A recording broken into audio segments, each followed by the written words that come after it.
que j'éprouve aujourd'hui. Un an après une dernière venue au Niger pour une mobilisation contre la France-Afrique, à l'époque sous le président Bazoum, une venue qui avait été mouvementée. Nous avions été qualifiés de sale étranger parce qu'à l'époque du président Bazoum, si vous étiez français ou si vous étiez occidental, vous étiez VIP au Niger. Et si vous étiez un anticolonialiste africain, vous étiez vu comme un problème exogène. Un an plus tard, parce que l'homme fait ses plans, mais Dieu fait les siens, et que Dieu est le meilleur des planificateurs, nous sommes présents face à vous aujourd'hui, et c'est un honneur et un bonheur.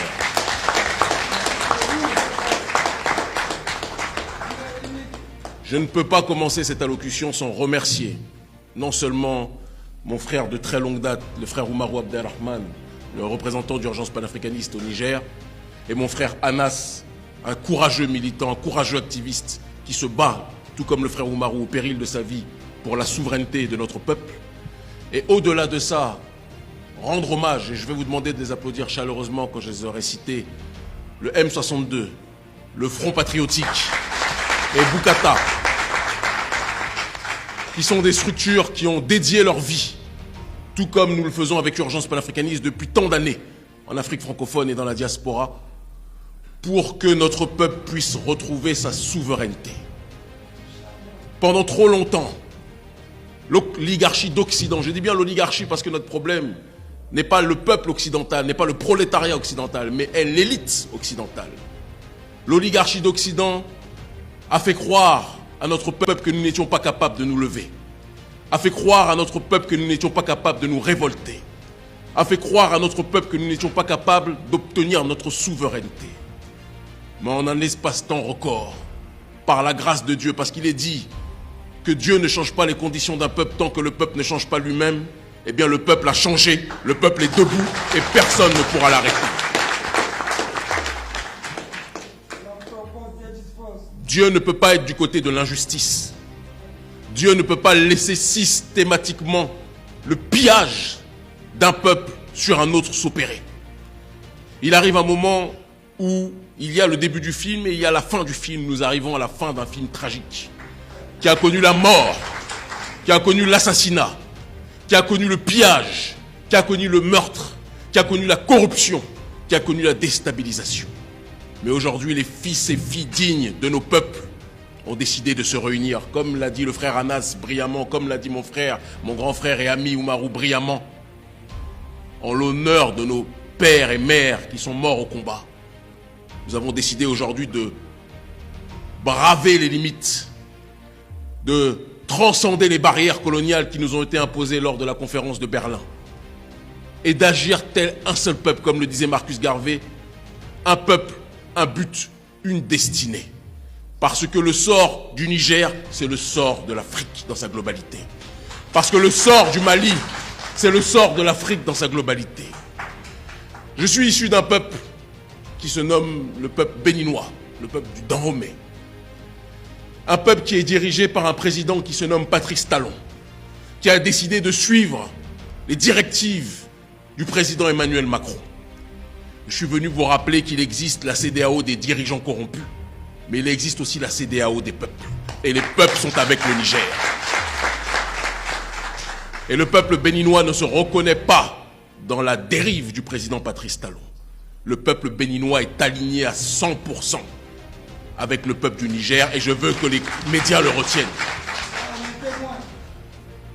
Si Dieu le permet, parce que tout se passe uniquement par sa volonté, jeudi, nous serons à l'escadrille pour rappeler à Emmanuel Macron qui nous fait croire qu'il a décidé de faire partir les troupes, mais dans un réflexe des plus colonial. Il ne dit pas « je fais partir les troupes tout de suite parce que le peuple demande », il dit « les troupes partiront d'ici peut-être la fin de l'année, nous verrons ». Comme si le Niger était sa propriété. Le Niger appartient aux Nigériens et l'Afrique appartient aux Africains. Et l'armée française ne va pas partir quand Macron l'a décidé. L'armée française va partir quand le peuple africain va l'exiger et nous l'exigeons maintenant. Tout comme l'ambassadeur Sylvain Ité, qui faisait le mafieux il y a quelques mois encore, qui mettait la pression sur n'importe qui il y a quelques mois encore, et qui aujourd'hui est terré comme un rat. Certains me disent qu'il est parti, d'autres qu'il est encore là. Une chose est sûre, il est caché comme un rat. Et c'est le sort qui attend n'importe quel colon qui se comportera avec les Africains comme si nous étions des petits-enfants. Cette période est terminée. Nous sommes les pères et les mères de l'humanité. Être le père ou la mère ne signifie pas que nous sommes supérieurs. Nous croyons en l'égalité des peuples. Nous croyons en la fraternité des peuples. Mais nous ne pensons pas que ceux qui sont les descendants de la matrice de l'humanité doivent se comporter avec la matrice de l'humanité comme si nous étions des paillassons et eux des gens sur qui qui pouvaient en tout cas sur nous marcher. Excusez-moi. Il est très important que nous rappelions que l'Afrique, parce qu'elle a un grand seuil de tolérance, a accepté ce qu'aucun peuple sur cette terre n'aurait accepté. Elle a accepté ce que aucune nation sur cette terre n'aurait accepté. Parce que nous faisons preuve d'une grande résilience. Mais la résilience a ses limites aussi. Ce que la France n'accepte pas, il n'y a pas de raison que le Niger, le Mali, le Bénin, le Burkina Faso et tous les pays d'Afrique francophone l'acceptent eux aussi. Les bases militaires ne sont pas acceptées. Je me souviens du général de Gaulle lorsque les États-Unis étaient venus les libérer. Le général de Gaulle a exigé que les bases militaires américaines quittent la France. Vrai ou faux? Alors pourquoi ce qui est valable pour de Gaulle, que je n'aime pas beaucoup et vous le savez, ne serait pas valable pour les Africains? Nous aussi, nous ne voulons pas que la France vienne nous occuper. Et je le dis et je le précise aussi, c'est très important. Parce que les médias occidentaux aiment raconter n'importe quoi.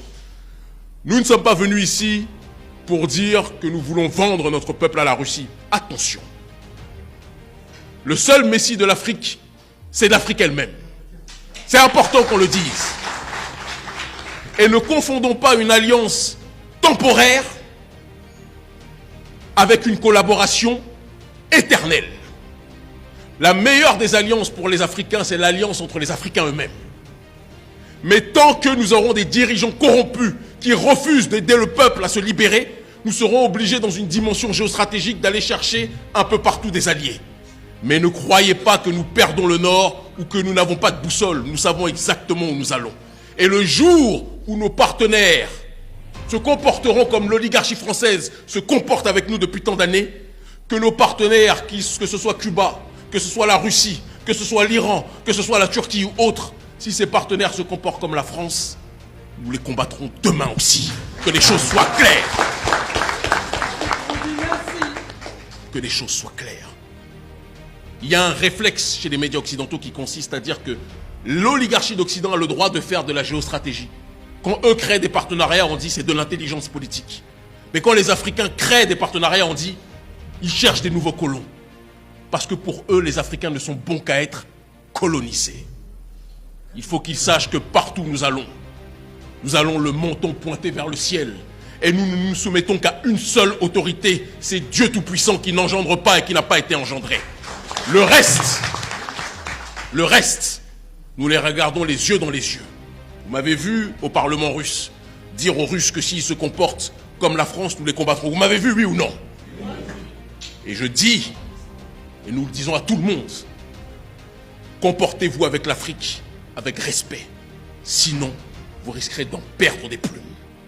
C'est notre promesse, c'est notre mission. Nous allons honorer nos enfants et honorer nos parents en défendant notre terre au péril de notre vie. Et les États-Unis d'Afrique verront le jour beaucoup plus tôt que nous le pensons. Il y a des mouvements historiques qui sont en train de faire ce travail. Urgence panafricaniste, le M62, le Front patriotique, Bukata, des structures d'hommes et de femmes qui sont prêts à donner leur vie pour que la souveraineté puisse être matérialisée. C'est un combat d'un peuple. Nous nous battons, nous soutenons nos autorités lorsqu'elles vont dans la direction du peuple. Tant qu'elles iront dans cette direction, elles nous trouveront à leur côté. Le jour où certains militaires ou certaines autorités un peu partout en Afrique décideront de revenir vers le colonialisme occidental, de la même façon que nous les soutenons aveuglement, eh bien nous nous mobiliserons pour contester cette voie. Nous voulons la souveraineté, nous voulons la fraternité des peuples, mais la fraternité ne signifie pas accepter le pillage. Et donc, l'élite française et l'élite occidentale, chacune de ces élites doivent de manière générale revoir leur comportement vis-à-vis des populations africaines. J'en ai fini. Je vous remercie infiniment. Je vous donne rendez-vous jeudi.